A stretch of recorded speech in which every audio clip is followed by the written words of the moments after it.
Tonight on the North American Friends Movie Club. Kirsten Dunst is the homecoming queen. Josh Hartnett is the homecoming king. And Daniel DeVito has a handsome little mustache. We watched the 1999 American psychological romantic drama, The Virgin Suicides. So slip on your favorite movie watching slippers. And pour yourself a bowl of delicious movie watching cereal. Because you're driving on the movie highway, and your next exit is Podcast City. Honk, honk.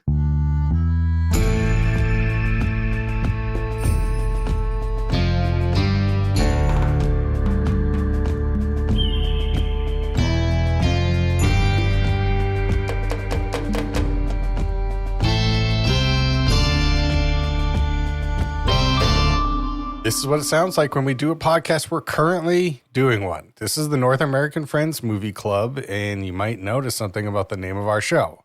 And that's Friends comes before podcast.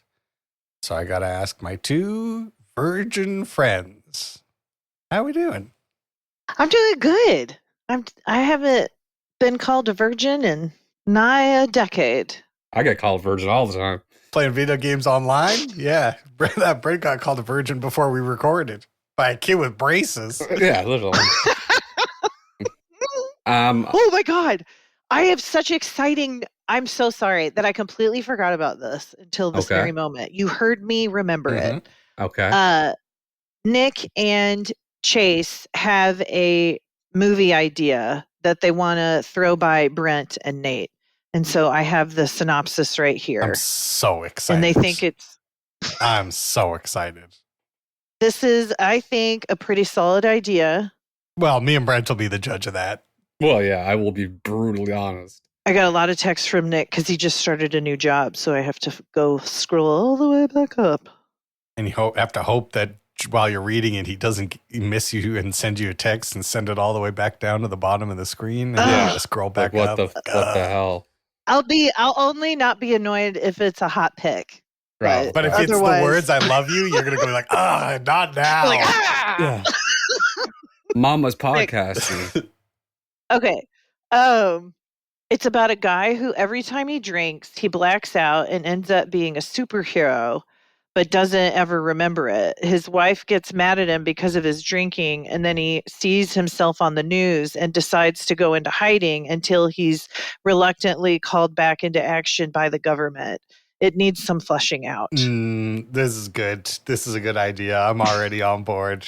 I like this a lot. And they also stole it from the movie Hancock. That is what I was thinking too, Brent, but I don't think... I think it's different because Hancock is an alcoholic, but he knows that he's a superhero the whole time. This thing that's special about this guy is that it's that blackout and then you become a superhero. That's really special. Yes. Yeah, let's get this straight. I absolutely love it that he has to get drunk to be a superhero and he doesn't remember doing it. And he wakes up and he's sore. He doesn't know why he's sore. I think it's fantastic. Because his name is Blackout. So, that's the superhero. Even better. Bro. His name's Blackout? Yeah. It's perfect. It's so good. I couldn't be any more behind it. They are on board. Chase is like, let's get Nate. He knows how to write screenplays. Yeah. I was like, I will definitely bring it up. What am I? Am I just going to be a cheerleader? What did Chase say I get to do in this whole project? Like, does Chase hate my guts? Is Chase your way said of you saying could be a consultant? Yeah. Like I can do research for the project. You can help facilitate. I don't know if it's that good. I don't know if it's that good. Good luck on writing Hancock too, Nate. Good job.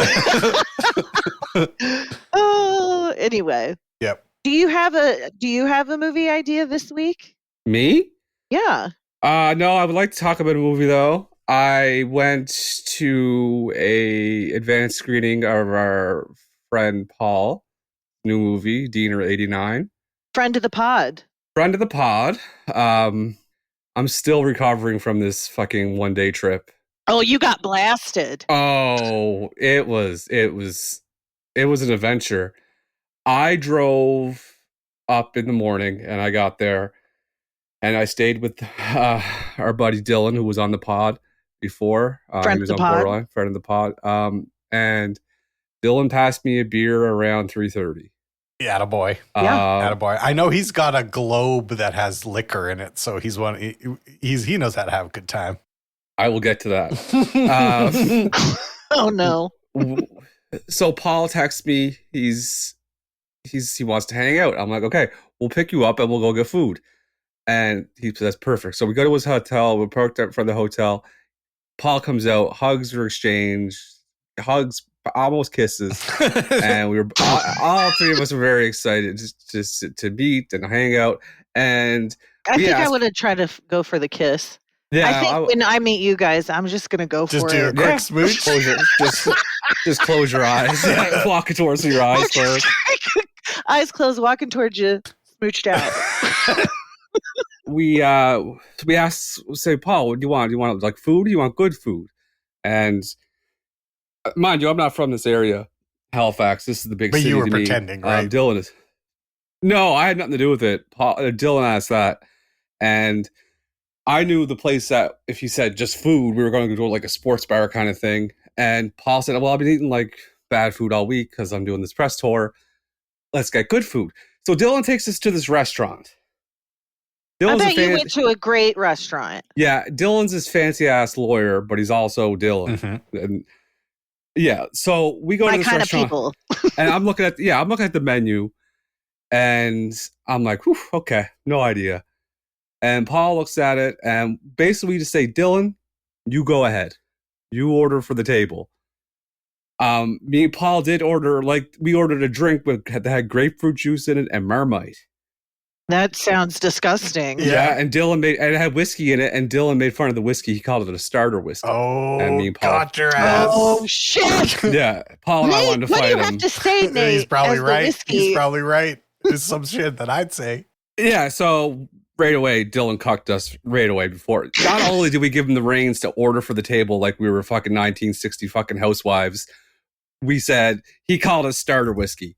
And then he ordered a gimlet, which made his nickname the rest of the night, the Gimlet. So I love gimlets. Yeah. That is so I would also order a gimlet. You guys don't drink gimlets? It's just no. I've never had a gimlet in my life. I don't even know what's in it. It's vodka and lemon. It's a weird ass drink, and we shouldn't have been cucked. We shouldn't have been cucked. Anyway, the Marmite grapefruit drink was delicious. So Dylan orders a range of things, and it was probably the best meal I've ever had in my life. Like, you know that ham they have in that special ham holder where they shave it prosciutto? One piece at a time? No, like the Serrano ham. Okay, yeah. Mm-hmm. Like good ham. Yeah, they were doing that in front of us. Did you have them do it just directly into your mouth? That's what I would want. I kind of wanted to. The one dish came, it was charred broccoli. Delicious. Talking broccolis or broccolinis? No, broccoli. Broccoli came. Like the dish was broccoli. That wasn't the side dish. That was the dish. We had shrimp, best shrimp ever had. We had pork skewers. We had these it was spicy broccoli, and that led to our Paul and Dylan's gang name, which is the spicy broccoli boys. Girl. This was start of the adventure. And then we were having such a good time. We were drinking, and Paul's like, we were having such a good time that he had to be at the theater for the meet and greet at a certain time. And we were still waiting for the carrots to come. And we're like, we got to have these carrots because everything else was so amazing. I love cooked carrots. Oh, these came with whipped goat cheese and pine nuts. And never in my life did I sit and wait an hour for carrots. And it was beautiful. It was amazing. Paul is on a press tour and he risked the whole thing for these carrots. He risked it all for some carrots. It did. And so kudos to Dylan for the ordering of the things. But the time, I was like, the time. So Paul, he had to do, we're in this fancy tapas restaurant. Yeah, we're in this fancy restaurant, and Paul's dressed normal. Paul had to go into the bathroom and change into his Diener outfit and walk out, weird walk of shame kind of thing. Yeah, love it. So he did that. We went and seen Diener 89. Very funny movie. Excellent movie. Lots of laughs. Very proud of Paul and the whole crew. And it was a very funny movie with great music. And I wasn't expecting his story of his indigenous roots, and that was great. How he worked it all in. Highly recommend. It comes out tomorrow, September 6th, Friday, September 6th. So everybody, if you know, 2 days from now. Yeah, today's Wednesday. Well, this comes out Thursday. This is live. They're gonna get the fresh news. Yeah. As a good podcaster, when I said tomorrow, I'm already thinking it's Thursday. Really did a good You're beyond job. me. Just tell. I'm so sorry. So go see it. Take your family. I'm gonna go take my family go see it. We're gonna watch it again. It's a great movie. Great soundtrack. Paul's hilarious. Lots of funny stuff. He wrote it.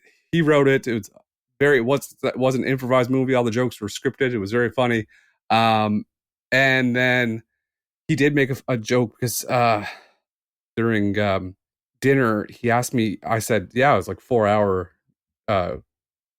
to get here," and he thought that from listening to the podcast, I had to take a 4-hour boat ride because you're surrounded by water on all sides. You've said it several times. 360 degrees of water. But he didn't know about the causeway. Yeah, he learned about the causeway. What's the causeway? It's a bridge that connects us to the mainland. Oh, so it's a bridge.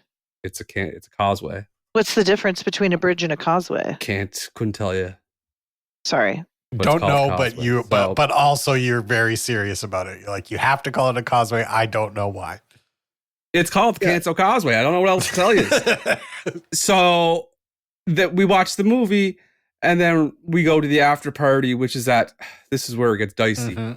My favorite brewery in the world. That's where the after party is. In their arcade. What's your favorite brewery in the world? Propeller. Cool. In Halifax. Yeah, and it's a heavy metal band playing. Oh my God, that's so fun. And they are playing like such good fucking music. Like not like heavy metal, like Pantera bullshit. Like, did you dance a little, Brent? No, I was shaking a little bit. The hips were going. We were playing pool a lot. And like they were playing Black Sabbath songs. And Paul got up, he sang Cheap Sunglasses. I was buying beers. Me and Dylan were buying beers and playing pool with 2 guys from Ottawa that were 21 and 21. That was fun. And the problem is they were buying us beers. We were buying our own beers. And Paul kept on taking beers to us. Oh, my. Beers. 2:00 in the morning, I was in the back where all the kegs are, recording a podcast, YouTube video interview with people I've never met before. Ooh, what podcast were you on? I don't know. Strange Grooves. Shout out to Strange Grooves podcast. Paul took me, he said we're going to go record something.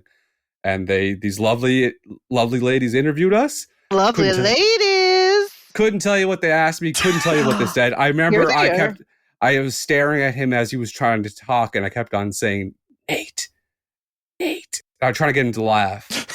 And I got him to crack a couple times. And we decide to leave at 2:30.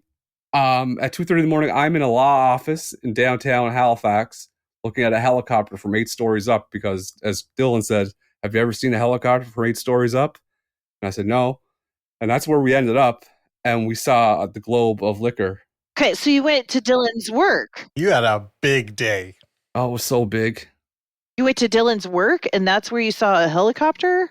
The helicopter was flying outside Dylan's office at 2:30 in the morning. Yeah. Oh. I'll send a picture of the globe of liquor, by the way. I also just like the idea of bragging about an 8-story building. Like, it's the tallest building in Halifax. 8 stories high. You ever been this high before, kid? We had to take an elevator up here. You ever seen the ground from up here, Brent? That was his way to get me there. Did you ever see a helicopter from 8 stories up? No, I haven't, actually. No, and then I never realized how washed I am. I'm old as fuck. I was so hungover the next day. I thought I was going to die. I'd be dead. I'd be a dead person. Like, that's a big day. Yeah, and I had drive home 4.5 hours. I've done that before. Dylan texted me from his office. He had to go to work. He's like, I keep every time I go to talk, I keep on heaving into my garbage can. Oh God! Paul sent me a picture of him on a plane. He had a mask on, an earplug, and sunglasses. He looked like he was going to die. I sent a picture to them of me. I sat on my sunglasses, and one arm was broken off, and I had to wear my sunglasses, and they were all crooked on the way home. I ate McDonald's 3 times in 24 hours. It was just a day. It was a day, and my foot has not recovered from walking around. But it was such a great time. I had such a good time. It was. Would you do it again? Yes, I want to thank you, Paul, for inviting me, and I had such a great time. And everyone go see Diener 89. Great movie. Nate already gave it its rating. Diener 89. Also, a quick thing. I was failing to get together, and I was talking to this little girl. She could have been, I don't know, 2 or 3. And she asked me where waves came from. And I said, Tough. It has some. Yeah, I said something to do with the moon. The gravitational pull of the moon. That's what I said. Yeah, I said that's the correct answer. Okay, good. Doesn't sound right to me. I just said the moon pulls the tides in and out, and then that's where the energy comes from. And she just kind of looked at me, and she was holding what were those things called? I'm glad you didn't. A gun. I'm glad you didn't tell her it was like Gremlins or something. No, I just said moon, and she looked at me, and I was like talking about tides and the moon, and she was just looking at me. Was like, beyond. Well, I don't blame her because Yeah, the truth is like, I don't get it either. So at 3 years old, I don't blame you for not understanding. Someone's like, you're like, here's these water waves on the beach. What makes that? And someone's like, moon. You're like, for fuck's sake. Okay. If you say so. She was holding a bubble guppy. That's what it was. And she was looking at me, and I was trying to explain how tides and the moon interact. I love Bubble Guppy. What is it? The Bubble Guppy cartoon. Bubble Guppy. It's a cartoon. And I don't know about figure this. from the cartoon. I don't know about this cartoon. Yeah. Oh, they have the music off that show is great. Yeah, Kate knows it. Like, this is good music, Nate. Like, really good music. Like, you wish the band had played one of the songs at the brewery? Oh, if you listen to Bubble Guppy music, their main songs, it's really good stuff. I believe you. I prefer the Bubble Guppy deep cuts. How about you, Kate? I want to ask Nate if he has any flirting updates. I don't think I flirted with anybody this last week. I've been a very productive little busy work guy. I've been doing lots of stuff for work. I had to paint like 27 signs over the long weekend. So I was just wearing my pajamas and puttering around the garage and listening to podcasts and books on tape and painting signs.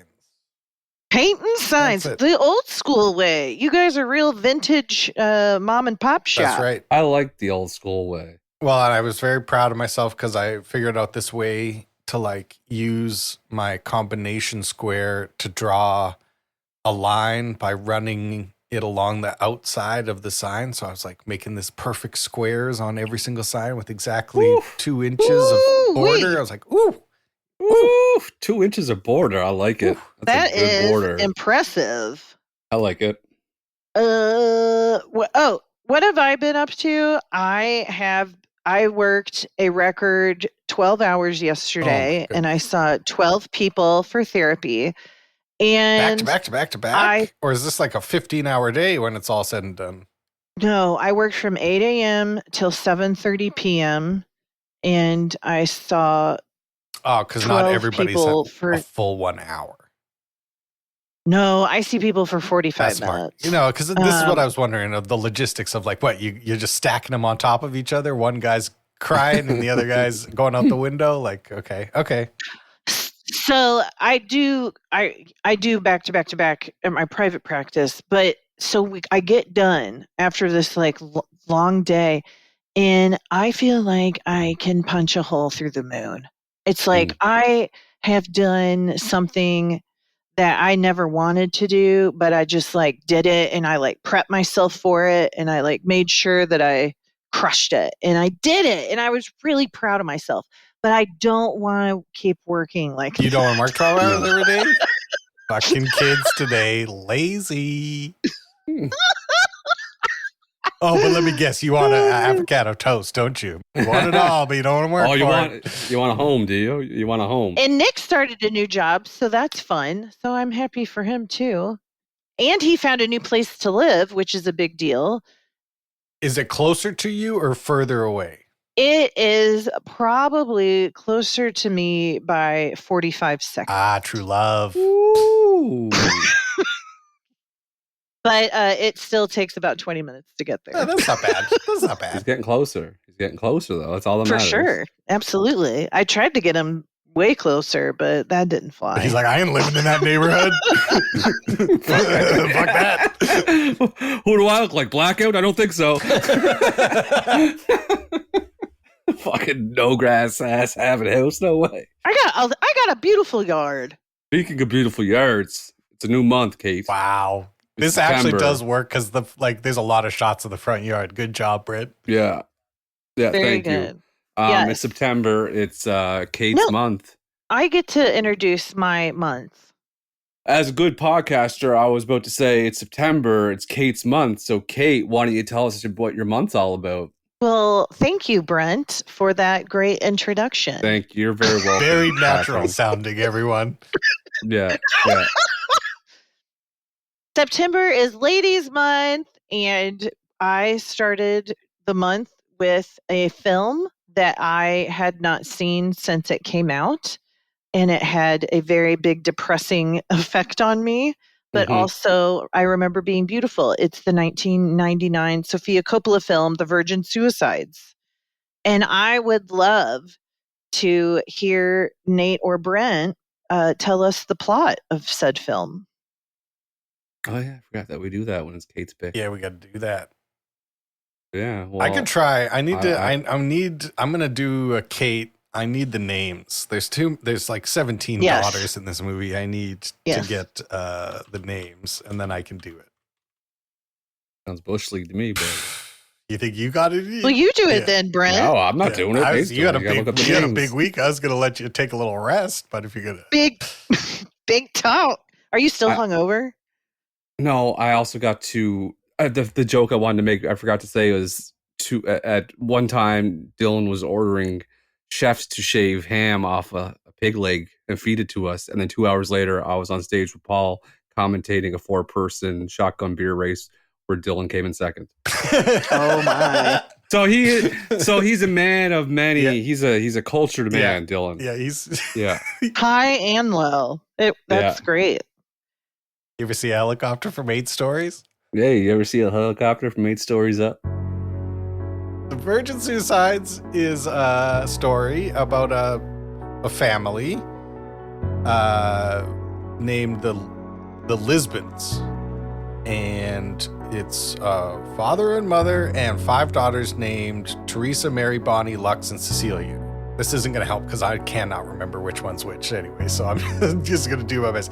Anyways, the youngest one attempts suicide, and everybody in the neighborhood is shocked and gossiping, and her parents are really strict, and they convince her to throw a party to maybe start being regular and not try to kill yourself. And then during the party, the daughter attempts suicide again, and it works this time. She jumps out of the second story window onto the fence and dies.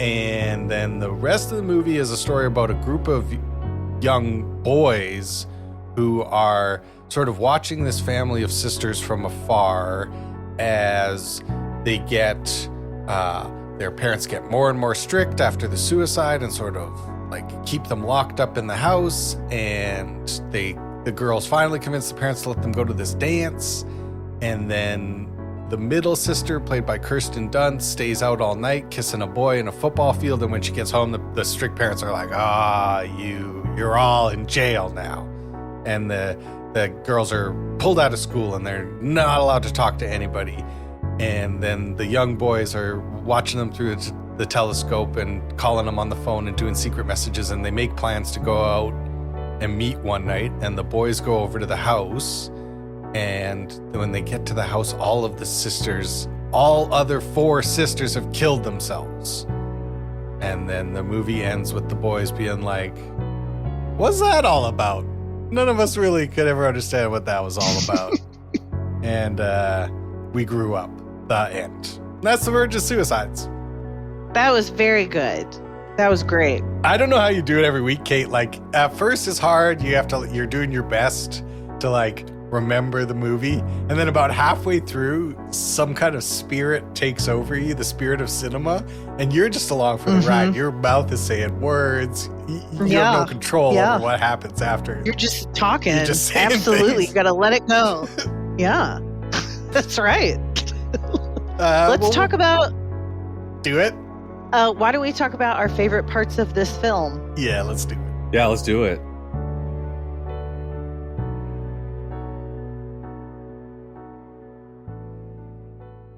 Gonna be honest. When I read the description of this movie after Kate suggested, I was like, fucking hell. Oh. Jesus Christ. I have to be completely honest.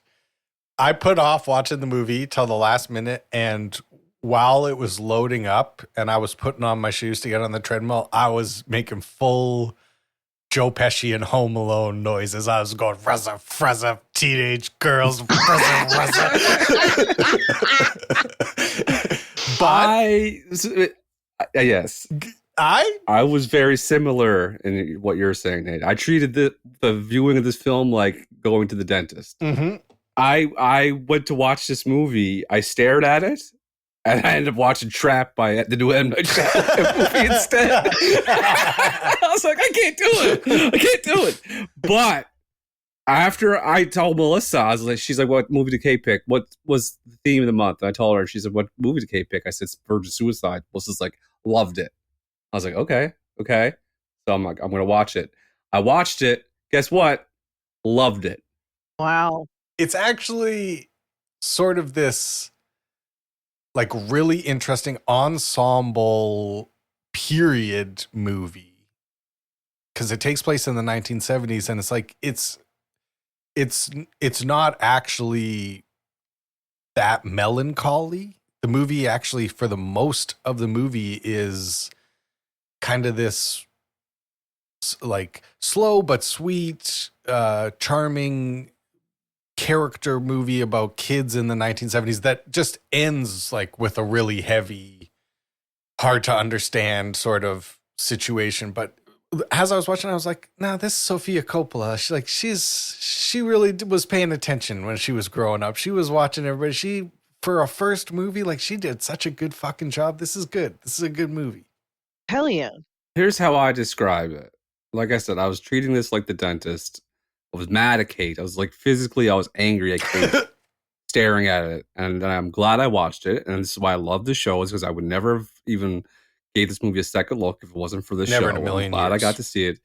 If someone asked me to describe Virgin Suicides, I'm like, to enjoy the good times. It's like asking me to eat a bowl of shit, and I just won't do it. Yeah, I had my arms folded the whole time, the whole hour and a half. So there's this saying in life: you gotta have bad times to know when you're in the good times, right? Mm-hmm. And I think we could all agree that the movie, what's that movie? Everyone knows it, except for me right now. Blackout. It's about school. No, it's about school in the 70s and really good soundtrack. Dazed and Confused? Yeah, Dazed and Confused. So Dazed and Confused is the good times. So in order to have those good times, you had to have the bad times. Virgin Suicides. Virgin Suicide is the bad times of being a teenager in the 70s. While the other one is the good times. And it together, if you watch them both back to back, you'll be a complete person. Okay, like double that. bill. Yes. Which one's first and which one's second? In a weird way, Brett? that depends on what kind of mood you want to be in afterwards. Yeah. If you want to be doom and gloom, watch Dazed and Confused first. Because it could be trouble if you start with Virgin Suicides, then you start watching Dazed and Confused. You're like, this is superficial. Don't you know about emotions and feelings? Like, this is once you've learned from the girls, and it's so much more beautiful. Mm-hmm. Like, the cinematography is beautiful, and the music, I mean, that soundtrack is like, if you want to know what Kate was doing in the year 2000, it was listening to that depressing soundtrack. It was like Air and Radiohead and like Elliott Smith. We'll get there. Get into that. We'll get there because there's lots to talk about. But the thing is, we are joking and laughing, but it's a serious thing. Like, it's 5 kids not going to kill themselves in the family, but teenage suicide is a huge thing, and this like spread light onto it, and in a way that was palpable and digestible and not too like blah, blah, blah, blah. But I enjoyed it. I'm glad to hear that. I'm surprised. I didn't think you guys would like it very much. Trust or I me, thought nobody was surprised. I get that you guys were mad at me because I did not care that I knew that you wouldn't want to watch it. You know what I don't know. You made the correct I just decision. Thought it was. I was going through so many movies I wanted to watch, and then it came upon me it was an inspired idea, and I'm glad that we watched it because I think it's a great film. I think it's beautiful to look at, and I think the content is very evocative, and there's a lot you could say about just what goes on in the movie. It was a book someone wrote, and then she rewrote it. Like it's I don't think I would like the book. I'm not going to read the book. I don't. No. Well, it's weird because the book is written by a man, and I found that shocking. I was completely shocked, and it's basically a made up story. I watched an interview with the author, and he said he like had a conversation with like a stranger one time, and it was like this very like intense like short conversation in which the stranger like casually mentioned that her and her sister all tried to kill themselves one summer. And it just like started this idea in his head, I guess, about like what that would be like. And he's sort of writing about his youth. Because that's the other interesting thing is the story actually kind of takes place from the perspective of this group of like young boys that are like observing the girls from afar. And so that makes sense in how he wrote that book, is he's sort of like writing about this group of young guys and what it's like growing up in the 70s. And then the story of these guys is how this experience changed all of their lives after that. But it has all the like red flags that of possible. It's like a movie about teenage girls and suicide, and it's written by a man. You're like, like what is this going to be? Is this going to be like exploitative or something? But it's actually like, it's like a subtle, tender look at this family. It's not like I would have expected James Woods from all of his other roles to be like angry, abusive dad. That's why they want to suicide, because he's like whipping them with his belt, but he's like so gentle and so like inept. Yeah. It kind of pisses me off that James Woods did so well in this movie. Yeah. I am so fucking grateful that I am in the time period of being adult where I didn't have to wear a suit to everything. Even when James Woods is like in his relaxing clothes, he's got a shirt tucked into a belt while watching the baseball game. I'm like, that's my hell. That's make me do a virgin suicide. That's me fighting demons, Nate. That's me fighting demons too, buddy. Yeah, I'm the same way. They were the fence that the Cecilia killed herself on. They were digging that up. These men had dress pants on and shirts tucked into dress pants. That's not. While you're removing a fence? You wear shorts and a t-shirt and sneakers when you do that. Maybe sweats. Yeah. Well, yeah. I don't know. I don't know. Haven't you seen people wear pants? I don't know. No, yeah, I agree. Don't. This is why. Here's a take. Uh-oh.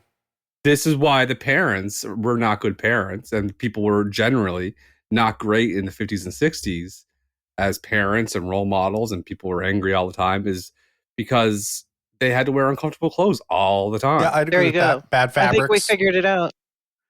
If James Woods would just put a pair of jogging pants on one evening, maybe little Cecilia doesn't take a header off the fucking roof. Didn't you think I thought it was interesting that they all killed themselves different ways. I was going to play a fun little game. Well, it's not a fun little game. I was going to play which way did the Lisbon girls, which way would you pick to end it all? I do it Kirsten Dunst style, smoking a cig while the car runs in the garage. That's how you do it. That's the best way to go. Yeah. I want it to be dramatic. I think Cecilia was pretty cool at the party. I would want to electrocute myself. Oh, so that everyone sees your skeleton for a few seconds before you go, like Roger Rabbit. And I levitate off the floor with my arms and legs spread across. Yeah. I like it. See, we can bring levity to any film. For sure. Rat poison pie is very funny. I laughed a lot during that scene where the girl was talking about how she put rat poison in pie and grab her like sweets, and she ate 2-3 pieces. This is why I'm saying pie is not good. Cake is better. This is just episode after episode, I get proved that I'm correct in these things, and it's just I like it. It makes me happy. I don't like how I'm changing the subject. So, did you see that scene? There's just so many scenes with James Woods where his character is so, what's the word? Like mousy and like doesn't want to speak to his children, doesn't want to explain anything about his life, doesn't do anything against his domineering wife. Like he's a timid man in a house with 6 women and married to a very overbearing woman who's mean. Yeah. And he's trying to walk a line between making 5 daughters happy and his wife not fucking mean all the time.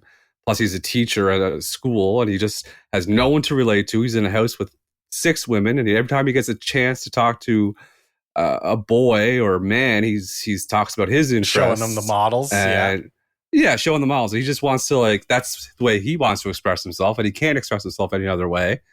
And he just goes every day and does whatever his wife tells him to do, and ultimately leads to the situation. And it's so impressive. Like for a first movie, Sofia Coppola,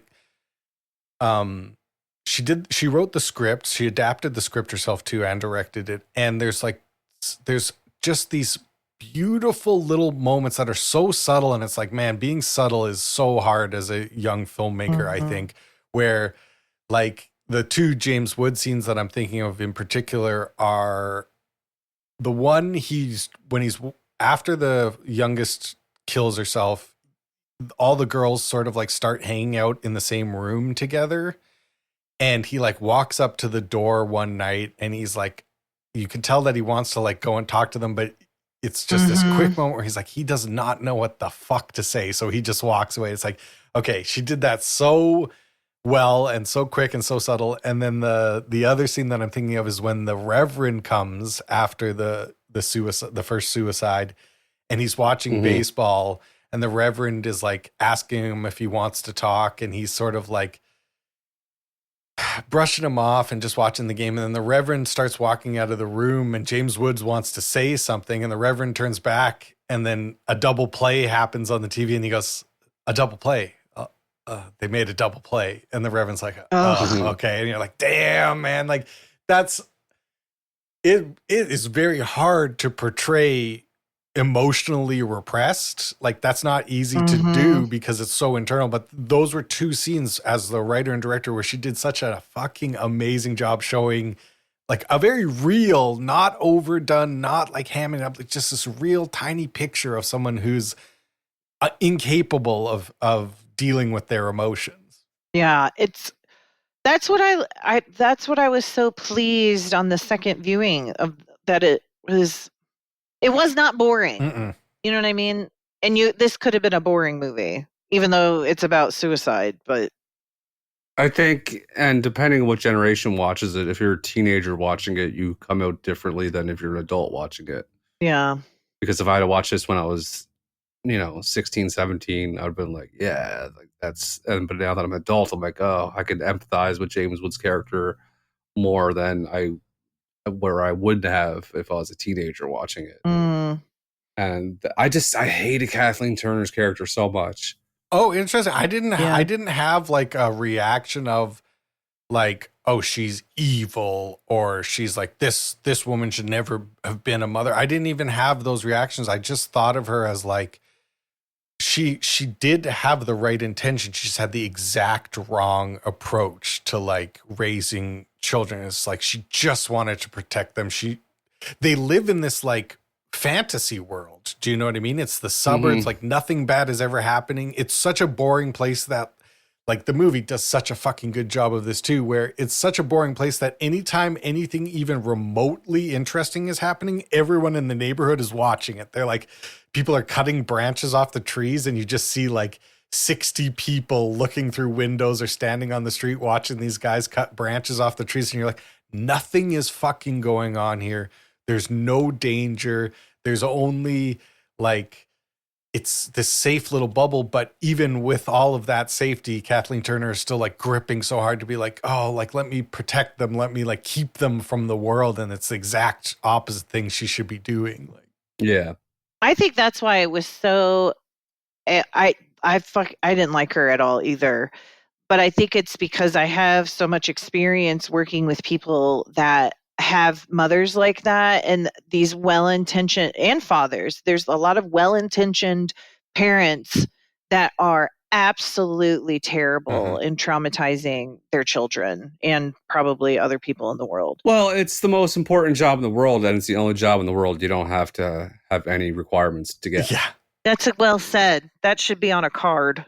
The t-shirt. Well, no, it's not a well, t-shirt. and isn't it interesting that the story doesn't give even the tiniest hint of what Kathleen Turner and James Woods' parents were like where they came from, where they brought this all from. It doesn't give you even the tiniest inclination of how they were raised or if their parents like fucked them up and so they're overcompensating, like nothing. You just see them as they are in that moment, and as they are in that moment is so like closed off. I have a question about it. So 5 Lisbon sisters and the parents.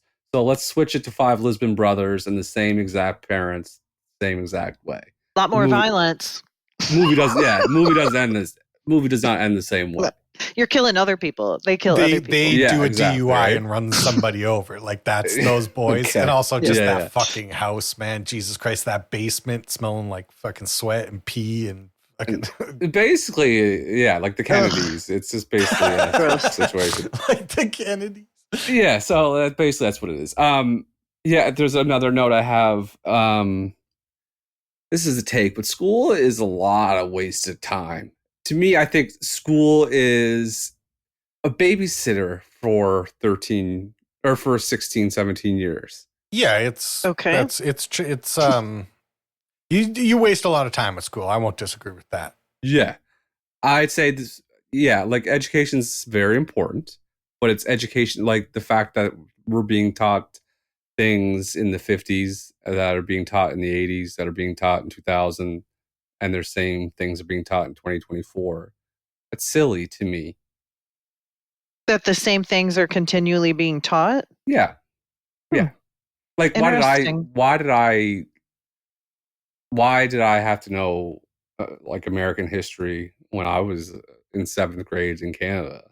I just wish they'd let you like kind of pick earlier. Like I knew from fucking grade 6, I was like, I am never doing a job with math. Even if it comes close to math, I'm not doing it.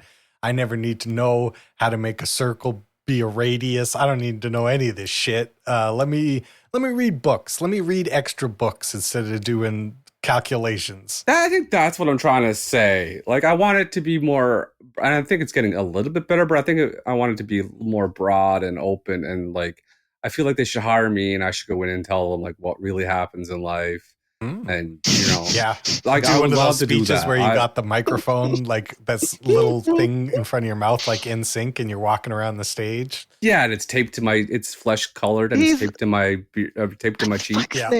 What's the name of that movie? You're Michelle Pfeiffer and you're going Dangerous into Minds. I'm Dangerous Minds. And I'm flipping the chair backwards and I'm sitting. That's right.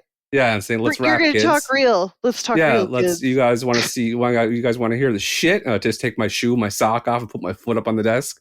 So look at it. Look at it. This will happen to you. What one man can do, another can do. Say it. Saying shit like, the three witches in Macbeth are a lot like the Migos, right, guys? Shakespeare is a lot like rap. I would like to be told that, like, you're not going to use a lot of this shit. Like, this teacher here, he doesn't want to be here either. He doesn't want to tell you. He's just reading from a book, and he's telling you what he has to tell you, and you should really learn to, like, take a couple of years off after high school and figure out what you really want to do so you don't sink $40,000 into college and pick a career that you don't really like, you didn't really understand, you're not really good at, but you have to show up there every day 9 to 5. Woo, Brent. On a heater. Yeah, I could keep going, but I feel like the fact you could, I don't know. I think it's a fucked up experiment you could try, but you could have two kids, twins, say. You send one to school. You send one to school from primary. I think what you're talking about isn't a crime, actually. I'm pretty sure this is a crime. I'm just saying, I'm pretty sure it's a good experiment. One kid goes to school for his whole career. Other kid stays home and chills, hangs out, and peruses what he wants to do. And see what happens, whether they're the same age. See who's happier and is a better member of society. I'm willing to guess the kid that was self-taught. I bet that kid ends up being real pissed that his parents were more directive and helped him with, that's what I would think. The kid that didn't go to school is happier? I think that there is a big push right now for free range parenting, and this idea that you have, which is like, let the kid do whatever they want. The problem is that you have to help kids explore different areas. You can't, otherwise they don't know. I don't know. Am I crazy? I liked school and I really enjoyed learning, and I liked being around people. But that is cool and all that. But you can admit that you don't use inertia every day. You don't have to know what that is. No, but I understand inertia, and I know a lot of things because I like to learn things, and I think that helps me have a happier, easier life. I think, here's what I think. I'm going right down the middle, Mr. Compromise. Nobody's happy. I think you go grade 1 to 8, you have to do what they tell you. And then starting in grade 9, you get to start mixing it up and being like, I'm not doing physics, but I will do a class called canoe, where we go out in a canoe with a guy and we tool around the river for an hour and a half and talk about different kinds of microbes in the water. It's like, okay, I think that would be the perfect split of you got to do it till grade 8 and then you get to pick funner stuff. But canoe teacher has to have a background check. Of course. Like a really good one. Certainly. Okay. Come on. But I don't know. I just feel like it's a lot of wasted time. It's a lot of wasted time in your formative years. Not saying it's not important. School isn't important. Of course, your basics are important, but I feel like it should be retooled to, like Nate said, more specific things and a broader array of topics. Okay. There's a deal. Agreed. We should We should do the one kid goes, one twin goes. Yeah, do the illegal experiment. I just see what would happen. There's one element of this movie that we haven't discussed yet that I feel like we should talk about before we move on to the next part, which is the villainous Josh Hartnett. You talked about seeing him in Trap earlier, where he's even more villainous in this movie than that movie. I was furious. I literally said out loud while I was walking on the Trimble, you left her in the field? Isn't that a dog move? What a dog. And then the movie does... Oh, I grew up with so many Josh Hartnett. Motherfucker Josh Hartnett, and how he thinks he's so cool, and then she ignores him, and he just melts into nothing puddle of waste. But Trip Fontaine. Trip on lame, more like it. The movie does such an interesting thing with him where you see him as an adult being interviewed, talking about the story, just these little clips, and then at the end it kind of reveals that he's in some kind of rehab or maybe psych ward or something like that, where you're just without being super overt that this guy's life was fucked up and he was an asshole, it just kind of subtly tells you yeah, and he stayed like that ever since he was a teenager. He remained a shithead. The end. Like, well done, Sophia. You are good. You really are good at this. God. You're a good Nepo baby. You're one of our good ones. Did you guys ever... Oh, sorry. No, I was just going to say, yeah, because she's talented. Like, she's genuinely talented. And like, she is talented in a way that it takes filmmakers a while to learn. And she just started off like with a subtle like ability in her first movie. It's like, damn, like good job, man. I guess that's what happens when your dad is Francis Ford Coppola. And you're just on set, you're watching, you're learning, you're absorbing it. Like, that means that Jeremy's going to have Jules great... is going to be at podcasting. That's what I was going to say. They're going to have some great takes, Jeremy and Jules. Oh, yeah. That's right. They'll have their own podcast. Aw, that's a cute idea. Do you guys want to take a quiz? Yeah. I'd love to. Can I say one thing? Did you guys ever call a boy or a girl when you were a teenager and played music over the phone to them? I think so. Yeah, because I used to make mixtapes. I called one girl after she broke up with me, and when she said hello, I played "Don't Speak" by No Doubt. And then I hung up. I apologize, Ashley. I'm sorry. That was very weird awesome. To do. Yeah, that's awesome. Yeah, I apologize. I feel better. I got that off my chest. Yeah, it's like, you never told anybody that till this moment. It was just you and Ashley were the only people who knew. Like 28 years of just every time that song came on, I'm like, oh, I can't believe I sent that to a girl on the phone. And now I can just not do it. I feel good. Let's do the quiz. Let's do it. The Lisbon 8, the Lisbon 7. Is that what it's called? Lisbon 10. Oh.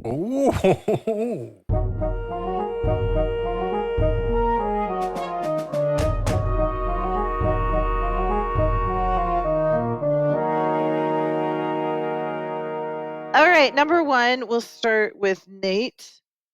What color shirt is Lux wearing in the very first scene? Blue, green, yellow, or red?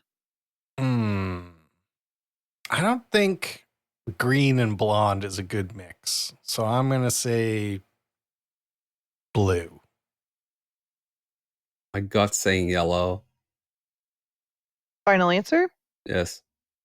The answer's red. Wow. She's in danger of getting run over by a bull at any moment. Oh, she work at Target? Oh my God. Got her. Number 2, what state are they in?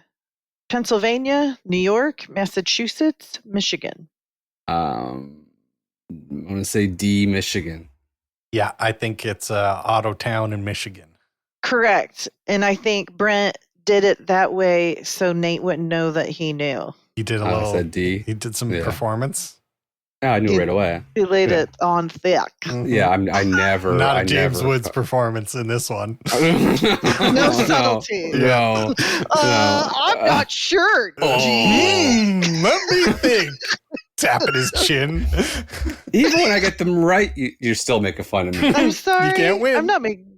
I know. It's my struggle. Number 3. Brent Lisbon. Go ahead.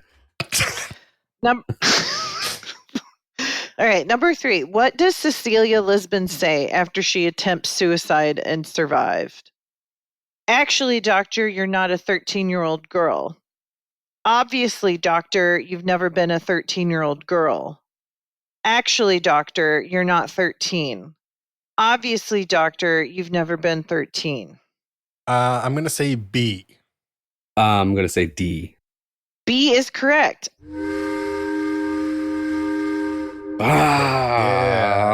Obviously, doctor, you've never been a 13-year-old girl. God damn it, man. Number 4. Okay, so I have 1. Nate has 2. And Brent has 1. And Brent has 1. Okay. How old was Mary Lisbon? 13, 14, 15, 16, or 17? God, they're all just mixed up together. Yeah, they all are the same person. They're like when the Power Rangers get together into one big. I'm going to say she's 17. I'll go 16. She is 16. Oh, God damn it. Nate's getting a real head start here in the station wagon. Fucking side paneling, wood paneling on it and everything. Okay. All right. Number 5. What are the first 2 initials of Danny DeVito's character, Dr. Hordnicker, MD, PhD? So what are his first 2 initials? EM, ED, EP, ER. I'll go EM. Oh, ER. Nate is correct. It's EM. Oh. Y'all might as well get up to the second floor and open the window, Brent. Oh, no. This is how they felt, I'm sure of it. All right, number 6. Sofia Coppola is not related to whom? Talia Shire, Nicolas Cage, Jake Gyllenhaal, Jason Schwartzman. Oh, you did such a good job, Kate. Yeah, they all could be. I'm going to say Talia Shire. That's so hard. Is Talia Shire? Kate, devilish. I'm going to say Jake Gyllenhaal. Nate is correct. Jake Gyllenhaal. You bastard. Number 7. In South Africa, what decade were Black women granted the right to vote? 60s, 70s, 80s, or 90s? South Africa. South Africa. 60s, 70s, 80s, and 90s. This is going to make me seem really stupid. I say those women were not allowed to vote until... I'm going to go the opposite. I'm going to say 60s. Because that's real fucking late. Like, that's still real fucking late. But, apartheid, man, that was wild. South Africa. That was wild. There's lots of good white male takes in this show. I'll say 70s. The 70s. They were that fucking wild. The 90s. The 90s? I like to go the opposite. Fuck? Yeah. Black women could not vote until the 1990s. Jesus Christ. Isn't that stupid? If you want the most up-to-date takes on apartheid and black voting in South Africa, and also what it's like to be a teenage girl in the 70s, please listen to North American Friends Movie Club. That's it. That's our new commercial. All right. Number 8. The Virgin Suicides was the second album released by the band Air. What was Air's first album? 10,000 Hertz Legend, Talkie Walkie, Pocket Symphony, Moon Safari. Moon Safari. Yeah, I like that. I'll go Pocket Symphony. Was that an option? Mm-hmm. Yeah, I'll say Pocket Symphony. Brent's right. It was Moon Safari. Gone forever. So, did you make up those other album names, Kate? No, those are their actual albums. Okay, yeah. Those are all good. Talkie Walkie is a good. Yeah. Okay, can we get a score update? I have 5, and you and Brent each have 2. Okay, now Brent, you have to get both of these correct. No, you don't. No, it's over. It's over. Well, but I'll keep going. Yeah. Number 9, at any one time, what percentage of the population is menstruating? 6, 16, 26, 36%. At any one time. I'll say 16% of the population. Menstruating. That's the shedding of your uterus lining. So I'm going to say it's higher than what we think of. I'm going to go the opposite of apartheid voting. I'm going to say 26%. 1 in 4. Oh, what did you say, Nate? 16? The answer's 26, Brett! Gone forever. Thank you. Number 10. Who was my boyfriend when this film was released? Doug. Doug, Alan, Richie, David. This was Richie. This is when Richie was around. The whitest group of characters ever. Jesus Christ. Doug, say them again. Doug, Richie. Doug, Alan, Richie, David. Doug, Alan, Richie, David. Oh my God. They sound like every member of a doo-wop group. Doug, Alan, Richie, David. Oh, this is not. Who did you say? Nate? I said this is Richie. This is the Richie era. Oh, okay. This got Alan written all over it. This is the Richie era. Oh. I knew it. I knew it. Poor Richie. I feel bad for Richie after Kate saw this. Yeah. I don't have the same hair as him. I would never leave you in a field. Would never do it. I wouldn't even take you to a field. Yeah. Oh. Congratulations, Nate. You start off September with a big W. Big W for the old Nate Wolfster. Nate Wolfster. Well, would you guys like to give this movie some bronze medals? Gold and silver as well, please. Silver and gold.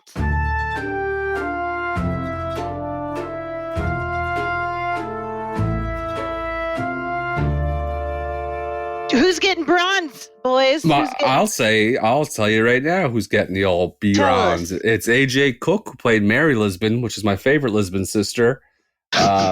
She was the cutest to you? Well, it's hard because you can't say they were cute because they're all like under 18 in the movie. Oh, yeah. I get it. I get it. No, yeah, you're right. I'm just saying, 14-year-old Brent, she would have had me in a pretzel. Yeah, AJ Cook. Yeah, sure. She was 22 when she recorded, so I could say it. AJ Cook. She was the underrated Lisbon sister. She was excellent. Canadian actress, AJ Cook. Bronze medal. I'm going to give my bronze medal to... It's tough. There's a lot of good performances in this movie. I'm going to give it to Kathleen Turner. I think she was a great actress, and she played this role of a mother who's like making a lot of mistakes without being like over the top, like evil. She's just like, and not even like over the top mean. She's just like really repressed and really like clenched. She's like clenched the whole movie is like the best way I can describe it. So I thought she did a great job, Kathleen Turner. I'm going to give my bronze to Robert Schwartzman, who plays Paul Baldino. And he has a little part in the movie because he falls in love with one of the sisters. And to show his love, he jumps off a roof. That is funny. And his walk and his presence on screen, he captivated every scene he was in. So he really did do a great job. Mm-hmm. Silvers. My silver is going to, regrettably... this is a Rob Schneider situation. James Woods. James Woods gets my silver. Hate to see a piece of shit do well, but you know what, sir? Art from the artist is the saying, and you get the silver medal for being a damn good actor in this role. I hate to agree, but I hate to agree, but he gets my silver medal too. He's like, I fucking, if James Woods died tomorrow, I'd say good riddance. That's exactly what I would say. Have fun in hell, dickhead. But goddamn, he is really good in this movie. He's so like, I don't know, man. The scenes where he's trying to talk about models to the young dudes at the party, and they're all like getting bored and like trying to go off. And then that one scene where he's talking to the plants in the window of the school. Like, that's me every day. That's me. That's what I do. Yeah. Yeah. It's a Cerberus. I'm also giving him mine, and because I can't give him the gold because I dislike him so greatly. Yeah. Yeah, maybe take this as a learning opportunity, James Woods. Maybe look at it and say what could be possible if I wasn't such a piece of shit. Maybe you would have got the gold. Probably. But I think it would be, I think in this case, we'll see. I think we might all agree. There was no knocking this young lady off. What are you going to do when a star is born? Kristen Stewart. Like, come on. No. Kirsten Dunst. Sorry, Kirsten Dunst. My bad. I swear to God, if that is clipped out of this show, I will lose my mind. You keep that in, Nate. I'll keep it in. Kirsten Dunst. She's such a good actress. Masterclass She's such performance. a good actress. She bowled everybody over. No one could touch her. Not even close. I was so genuinely surprised and happy after watching this movie, and her performance was a major part of that. Gold medal. Yeah, easy gold. And opposite of James Taylor's Woods sister in real life. So nice, so cool. Married to Jesse Plemons, best couple in Hollywood by far. Like, not even close. Like, yeah, good person. I'm going to give good actress. The Rusted Duck Award to Kathleen Turner. I don't enjoy her as a person or actress. Rusted Duck for Kathleen Turner. Yeah, I thought I'd throw that out there. I liked that this was early in her career, and I remember, like, she's just someone that has transitioned from child actress into full actress, and that's very rare to do. And she is, to this day, very fun to watch. She's captivating, and she has this like realness to her, even though she's very beautiful. Like, I don't know, she's just great. She's high five. Yep, high five. She's just charming. Like, she just seems like a charming person. Let's make that the ultimate North American Friends Movie Club compliment is a high five. High five. I like it. You get a high five, Kirsten Dunst. Well, speaking of five categories are how many categories we rate. Would you guys like to give this movie a rating? Seamless. Yeah. Thank you. Yes.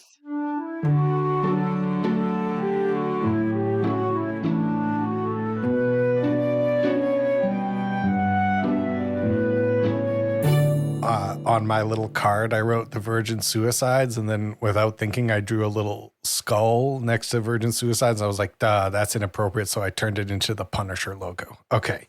That's not inappropriate. I like it.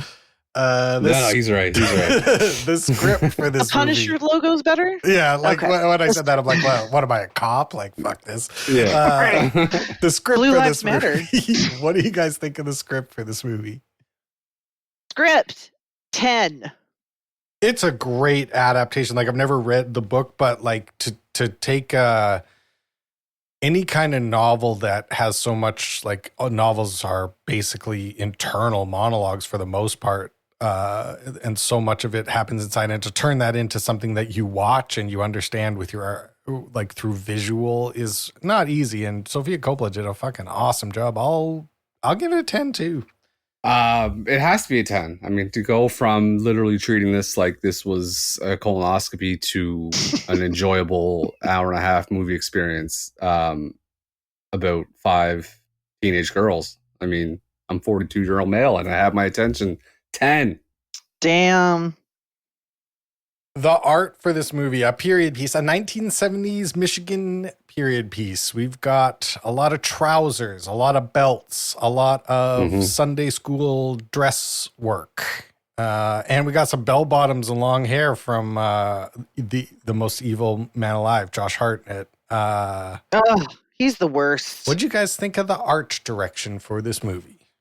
I loved it. And so I'm obviously going to give it a 10 because it was so beautiful. It's just a beautiful film. I can't in good faith give it a 10. I have to give it a 9 because I was so thrown off by Josh Hartnett's wig that I'm like, you're not going to bag a Lisbon with that hair. That's not Lisbon hair. That's not Lisbon hair. So that's not Lisbon hair. It's a 9. It's a 9. It's a 9. It pains me, but it's a 9.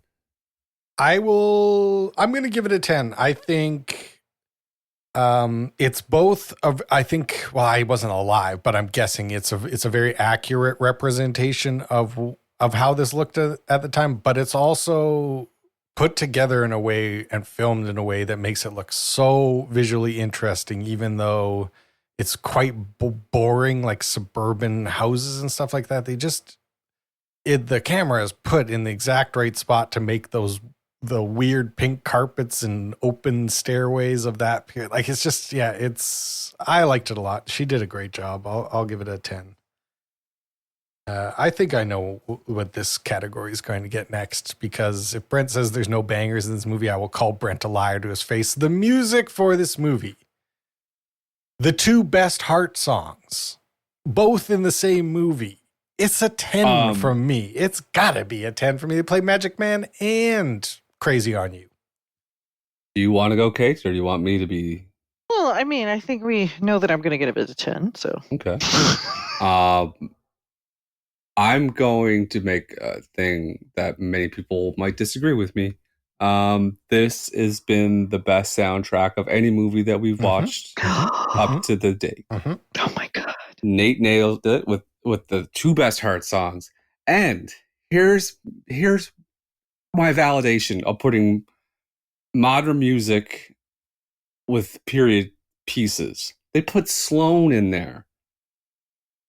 A band to bring the show around 360, the big city of Halifax. A band from Halifax. Sloan makes an appearance in this movie. One of my favorite Sloan songs. This is a 10. Best soundtrack of any movie we've watched. What's your favorite Sloan song? I've never heard of this band Sloan. Could barely say it. What's the one that's like... That's the one. Everything You've Done Wrong by Sloan. It goes on this run during the high school dance where it's playing like it plays Heart and then it plays Electric Light Orchestra and then it plays The Air You Breathe. Like it's like 4 fucking bangers in a row. I want to go to this dance. I want to drink that punch. Mm-hmm. I love 10. Dances. Easy 10. Let's go. The theme for this movie. This is psychological romantic drama. That's tough. Before I have a little thing to say about music and movies that I learned from the screening of Dean 89. When they put the song Iron Man in by Black Sabbath in the Iron Man movie, that was what caused the price of songs to go skyrocket. That's why it's so hard to get really good music in movies. I don't know. Because Ozzy was like, you all pay me. I think Paul may have made that up. I don't know. He just said it out loud, and I'm going to take it as. Hey, go with it. You guys had a big night together. We did. It was a big friendship week or day. Yep. Go ahead. 4. This is this is a psychological romantic drama. I would have given this a different category. I would have called this like a period coming of age. I don't know what the fuck I would have called it, but as a psychological romantic drama, how would you rate this film? I would rate it a 10 because it's all of those things, and it's good. Yeah. I'm struggling with the word romantic. Psychological. Oh, we each got a different one that we're working with. Psychological, yeah, like they're in there. Everyone's in their own heads, and they're all like a lot of internal dialogue. That makes sense to me. But like the romance part is like. It's more because the boys were in love with them. They were, and they wanted to kiss. All right, you convinced me, Kate. I'll give it a 10. 9. I don't walk away from this as a romance. No. 9. You're not morbid enough. No, I'm not. And the theme of this month is September's for ladies. It's Ladies Month on the North American Friends Movie Club. And the feeling's hot. I've been saying that so much lately. There's a lot of ladies in this movie, but there's a lot of boys in this movie too, which is all right. It's legal. Like the opposite of Dunkirk. This is the Lady Dunkirk. They're all walking into the ocean. I'll give it an 8. I'll give it an 8.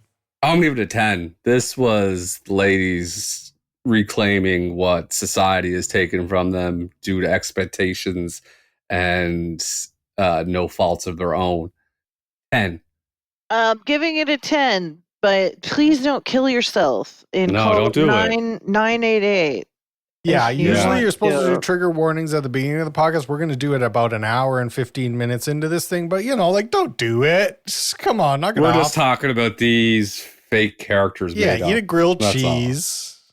Yeah, like there's so much good things. Watch a good YouTube video. Have a conversation with someone. You'll be fine. Guy had a Big Crunch sandwich from KFC yesterday. Go get yourself a Big Crunch KFC delicious. Big Crunch from KFC will fix a lot of shit in your life. What is that? What? I don't know what that is. It's a big chicken sandwich, breaded chicken sandwich. Like, think of a normal chicken sandwich, but this one is big. Yeah, just get it. And you know what? You get that spicy? You get a plain, you get a spicy. I got it plain. Okay, I give that an 8. That's 7 out of 20. 7. Oh wow, really? Yeah. Maybe Cecilia had some points then. I don't know. Creak. That's a window opening. All right. Movie gets a 48.5. A 48.5. I'm so glad it did well. If you had told me that before I fucking turned this off when I was in full Joe Pesci mode, Russian, I would have called you a liar. This was being territory, I thought. Oh no! Yeah, I thought this is before you watched it. But hey, now, I'm gonna just trust Kate in the future. I won't be frassing so much next time. I'll be like, hey, go with it, man. Yep. Thanks, guys. Our next movie. Yeah. I'll take the reins and give us our next movie. Is that okay with you, Nate? Yes, I would love that. Okay. My next movie is I think I'm gonna go with this one. It's Hidden Figures. I forget what year it comes out. I love this movie. It's the NASA movie about the ladies that came up with all the math to get people to up in the air. And we're going to watch it. Janelle Monáe's in it, and that's going to be fun. And that's our reading assignment for next week. American Friends Movie Club listeners, you have to watch Hidden Figures. Hidden Figures. Thank you, Brent. You're welcome, Catherine. Well, that's going to be great. I haven't seen that movie since it first came out, and there's so many good performances that the first thing I thought of was like, man, that's going to be a tough medal ceremony. That's going to be tough. Cool. Yeah, lots of women. Well, that means all that's left to do is say goodnight, Kate. Good night, Kate. Good night, Kate. What do you ladies do for NASA? Calculate launch and landings. How could you possibly be ogling these white men? I have the right to see fine in every color. We're shooting a human into space that's never been done before. I'm an excellent shot, sir. There's no protocol for women attending. There's no protocol for a man circling the Earth either. We go from being our father's daughters to our husband's wives to our baby's mothers. If you were a white male, would you wish to be an engineer? I wouldn't have to. I'd already be one. Hidden Figures, rated PG, January 6th. I'm a hugger, though. I hug people all the time. Oh, I'm a squeezer. So that's a different level of hugging. I'll properly squeeze people. Because, it's like... I like a good squeeze. It's probably like being caught between a hydraulic press and a marshmallow. You're just getting it's tight, but it's also, you're going to just something soft. So it's tight okay. Soft. Yeah, tight and soft. Oh, that's good.